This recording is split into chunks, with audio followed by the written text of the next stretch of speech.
My name is Lars Stubbe. I'm from Hamburg, Germany, and I'm a member of Verdi, of the big services union, and I'm here in a personal function to attend the conference, which I think is very interesting and necessary to foster dialogue, to foster communication between critical parts of the labor movement all over the world.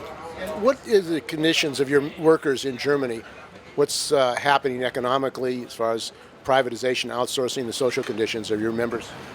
Well, as all over the world, precarization, outsourcing, and worsening labor conditions are one of the basic tenets we find that labor is being confronted with, and we can talk these days that the German economy, to a certain degree, has only been able to be so successful in as economically speaking, simply because we've got a large surplus of labor that is being employed at very low wages. And these are the immigrant workers?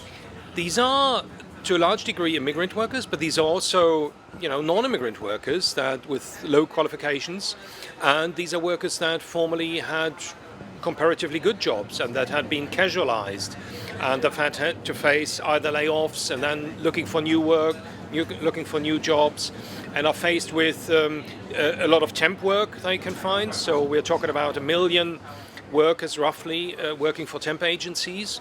That was legalized at one point? Or when?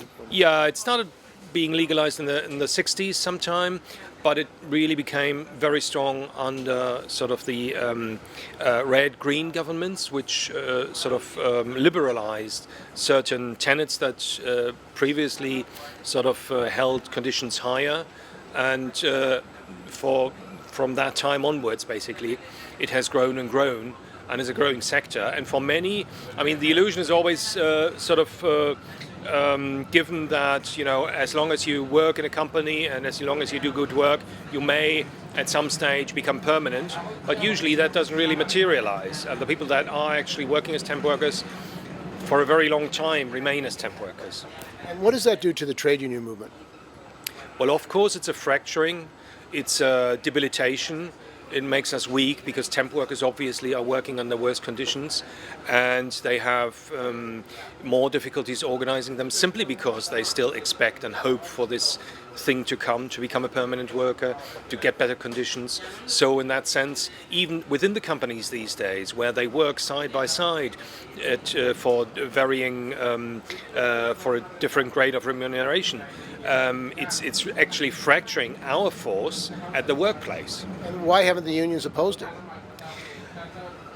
That's a big story to go into, but obviously the majority of the workers and the majority of the unions basically accept that as it is to a certain degree, and there is no clear alternative. There is critique, of course, of certain developments within casualization, of certain developments within precarization, but that is not taken up as a coherent program to say, okay, we've got to get rid of temp work, we've got to get rid of part-time work, we've got to get rid of limited contracts and so forth. So usually we're talking about ameliorations that are being discussed within the labor movement rather than a complete turnover, a complete overhaul of the system. Now, there have been a large number of migrant workers who have been forced to come to Germany as a result of wars, U.S. wars in the Middle East, bombing in Iraq and Syria and Libya. How many have come to Germany, and what has been the effect on the labor movement and the political situation? Well, quite obviously, the upsurge of migrant movements coming from the countries that you describe since 2015 have been a major political event, and have changed or have sort of made visible something that was already going on within the working class to a certain extent, and a lot of resentment, a lot of rejection of migrant work has come up with that. At the same time, there has been solidarity both by unions, solidarity by individual chapters, solidarity by locals that express their wish to actually be in solidarity with the migrant workers and to show them, that only together we can actually fight and strive for better conditions. And overall, it has led to a deepening of the political fracture within Germany between the right wing and the left wing, generally speaking. So political parties such as the AfD, which is a right-wing party right to the right of the conservatives, have sprung up, have gained a hold within both the more liberal areas of the population, but also within the workers. And a lot of workers in the recent elections have changed from prior voting either for Social Democrats or for the left wing or for the left party to actually vote for this party in order to express their rejection of migrants. And maybe you can talk about how these right-wing parties are now getting involved in union elections in Germany? Yes, there has recently been an initiative to actually take up something what they call patriots vote for patriots. What we have is the all 4 years upcoming elections for the works councils within each company with more than 5 workers. You can elect a works council, and these extreme right-wingers now, with money that is not quite known where it is actually coming from, have opted for saying, okay, we've got to enter these works councils, A, to struggle against what we conceive of as this sort of left-wing unions, and B, to be more outspoken and more openly against migrant work and to foster so-called German workers and their conditions. And the role of social democracy in Germany, compared to the United States, it's called socialism, but it's under attack and it's incapable of really dealing with the crisis, the economic and social crisis. How is that taking place concretely, and what is the future?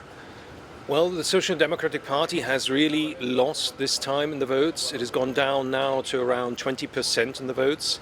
And this is, if you compare that with the elections in the 60s, where they've had a 40% outcome of the vote, this is really atrocious. Nevertheless, the Conservatives have actually lost quite a lot as well, and are thus dependent on a coalition partner. And given that the Greens and the Liberals do not want to go into a coalition government with the Conservatives currently, it is the Social Democrats again that are out to negotiate a new deal. However, they have been able to what they call gain substantial successes or substantial positive outcomes from these negotiations, but in comparison to what the union movement and what Labour really would need, it is very little that they've been able to wrench off the Conservatives and to establish thus a more progressive outlook for the next years to come. And the issue of United States and Trump, how is Trump looked at in Germany?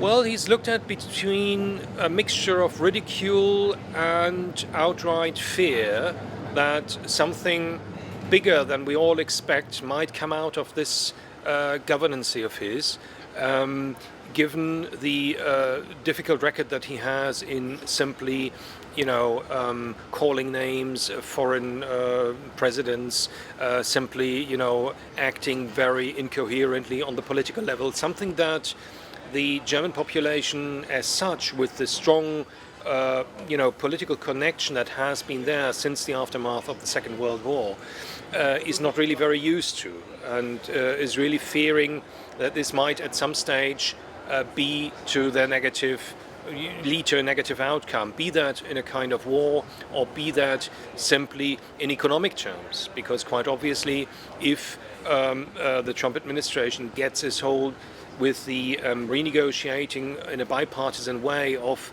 existing treaties, then of course the outcome, even for the German economy, might be negative. Now, Germany has wanted to work with Russia, and in the United States there's been a big campaign to blame Russia for the election of Donald Trump, and also that Russia's behind things. Is there that same kind of Russian hysteria in Germany? Yes, I would argue that possibly less hysteria, but definitely more of a very critical look on the Russian government, on the way that Putin manages the economy, has managed the political life in Russia for about roughly 15 years now, and even longer. And of course, with a very strong emphasis on supporting sort of democratic movements and outspoken movements for for democracy in that sense. So in that sense, there, even within the German population, I would say, there's a certain distancing from Russia in that sense. What about with the right-wing parties? Do they attack Russia? Funnily enough, the right-wing parties are very apt to take money, take influence, and simply join links with them, and they're not very critical of them.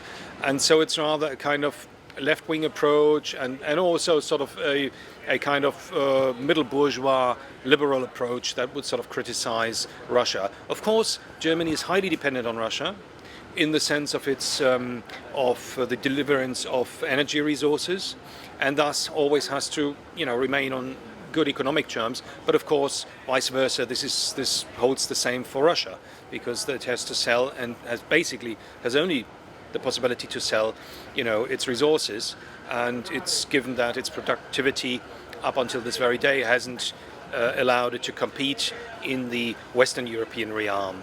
And China has now made an effort to get links with Germany and the Silk Road to develop it. Is it German capitalist, German government in favor of links with China? Well, yeah, China is viewed with some suspicion also, because there's of course this ideology or this idea that you never know what's actually going on in the party and where that country of 1 billion people actually wants to go, and what might come out of it. The kind of yellow danger you had in the 50s, hint of that. And of course, German capital and German politics has taken certain measures, and European capital is considering these to actually prevent China from buying key technologies that might, provide one step ahead of European industries. So in that sense, it's very critical. On the other hand, there is Chinese inversion in many fields. It usually is not necessarily negative for the union movement. It does not. They fight unionization, because in other countries they have fought unionization, in the United States and South Africa. So what has been the role of China and Chinese investment in Germany? Yeah, thus far it hasn't been negative, and Chinese capital hasn't really actually, opted for that option. But at times you have sort of dodgy things. So there has been a big investment promise into an airport, a former US air base, which had been converted into an airport, and some social democratic local politicians fell for it. At the end, it showed that there was no capital behind that supposed investor. So there's, it's a mix. What was the idea, that the Chinese would help develop an airport? Exactly, that's the question. So, and the politicians actually fell for it without, and you would, of course, think, that German politicians should be ridiculed about that. But it only goes to show, what is the perception of China in a way, On the one hand, it is being looked at very critical from parts of German capital and politics. But on the other hand, everyone knows there's loads of capital, and, they will make something out of it. Be that what it may. And in China, the Audi, they're major auto companies, German auto companies that are selling large numbers of cars. There are a lot of Chinese workers, more and more, who are working for German companies or partnerships, joint partnerships. What is the relationship between the unions in Germany and Chinese workers? I would argue there's no, possibly within, say, the IG Metall, there may be sort of direct links. But amongst ordinary workers, there's no real direct link between, Chinese and German workers. There are some attempts by critical unionists to actually establish such links, to be more knowledgeable about the developments of the working class in China, and to convey, the notion of, fighting independently for one's own goals. And whilst these links are tenuous, they are there. And, there has been comparatively quite a number of books have actually been published on the Chinese labor movement, so anyone who wants to get into the nitty-gritty of it should be able to, to do so. these days. And this is the second 200th anniversary of Marx. He called for world socialism, world revolution. Do you see that any closer today, 200 years after the birth of Marx? Do I, sorry? See it any closer today? Well, the question is, what is today the possibility of transformation in that sense?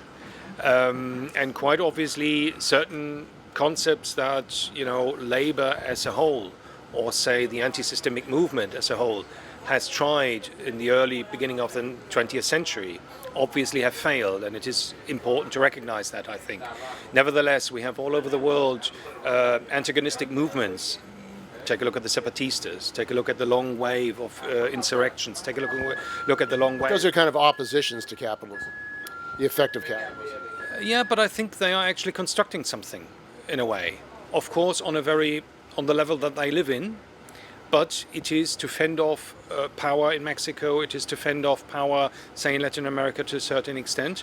And all of the attempts to actually change capital through the state virtually have failed. We see that again at the Pink Revolution tide in Latin America, where political parties have tried to actually obtain the hold of power, and basically they were defeated after another 10-15 years, as it shows now, with Lula having to go to prison possibly, unless there is a strong popular movement to prevent him from doing so. So in the end, I think Marx as a critique of capital is more needed than ever, obviously, but it is up to us to actually think how we construct the political edge out of that, what kind of movements we can construct, what kind of alternatives we can offer for people to actually adhere to it and to actually change the world. Well, social democracy is the dominant political force in Europe, yet the social democracy does not have any real plan to deal with this economic and social crisis. What do you see developing in the working class as far as a political alternative to social democracy? That's a very difficult question, because there may be certain isolated events, certain isolated developments that have come up. We've had a series of strike movements in Germany developing in the last couple of years. Are they rank and file strike movements? That were rank and file in the participation that the union echelons had to, go along with, but not in the proper sort of wildcats sense. Of the railway engineers in Berlin? The railway engineers, there's a lot of upheaval within the nurses, there have been, flight attendants and pilots and other staff that actually recognize their strength and show that it is possible to actually go on struggle, and show that it's also possible to wrench successes and victories from capital. Nevertheless, all of these are basically isolated attempts. If we look, for instance, there has been a very interesting struggle of a night shift in the Bremen work of Daimler-Benz, where they went on strike against precarization and against the Works Council actually fostering that and going along with the union in actually shielding the company from these attacks. So, and in that sense, you might say there are isolated things. You can see them all over Europe, and of course, this event here I would consider is part of that movement. But there's no political option as of yet in that, and we can only hope that the right, as it is now currently developing, will not be strong enough to actually use these tender startings for its own purposes and turn them around and make them into a vile nationalist and warmongering movement. Now, you're a nurse, that's your profession, you worked as a nurse. What is happening with healthcare in Germany and the rights of workers and the working people who do healthcare in Germany? Are they threatened? Yes, definitely. I mean, there's a lot of, in the 90s, the way that the German health system, specifically the hospitals, are funded has been changed to a so-called, there's an English term to that, to a mechanism whereby you get a fixed amount for every kind of operation you So it's fixed funding. Yeah, it's fixed funding in a way. And that has changed because prior to that, funding was allocated according to what was done in the hospital and what was needed. Now that, together with the cuts in funding for hospital infrastructure, has led to a very strong pressure on the workforce, specifically the nurses, but also ancillary staff. And the work has become so intensified that these days there's a crisis in nursing, I would say, a crisis in staffing. There's a staffing shortage, absolutely. And what the union, based on certain organized hospitals such as the Charité in Berlin, which is the largest European university hospitals, have started organizing against that, have started to make or take action so that nurses, which are usually not prone to take strike action, could actually be part of industrial action with with having a clear conscience, so as not to be in negligence of their patients. And this is proving to be successful to a certain extent. Staffing levels in certain instances, in certain collective agreements, have improved. And pressure on politics to actually improve funding of hospitals has increased. So we are having a certain positive outlook, but still the situation is a crisis situation. Now, automation and computer technology is heavily being introduced into healthcare. Doctors and nurses have to spend a lot of time in computers, less time with patients. Is that the case in Germany as well? Yes, definitely. I mean, the kind of neoliberal thinking that works on this kind of funding mechanism basically obliges you to do so much documentation and to work, not for the patient, but to work for the paper or to work for the funding mechanism that actually gives you the money to be able to carry out nursing. That is really, virtually unheard of in my times when I used to work there. So in that sense, there's been a lot of change. People are working less or more away from the patient and more centered on documentation, on computers and so forth. Is the union fighting this? I mean, it seems that automation, technology, and computerization is being used not to benefit the people, the patients, but to benefit private companies where there are private hospitals, but also public hospitals. Yeah, you're right in that. I mean, there's always this double side, of course. It makes it easier to actually have the laboratory tests, if you've got the computerized... They want the virtual doctor? Yeah, well, no, definitely not. But I wouldn't say there has been a conscious approach to actually criticize technology in the way to say, if technology is introduced, we then have to follow from that improvements for labor. So that's a discussion that hadn't been very much developed. But you have to take into account that nursing is a traditionally very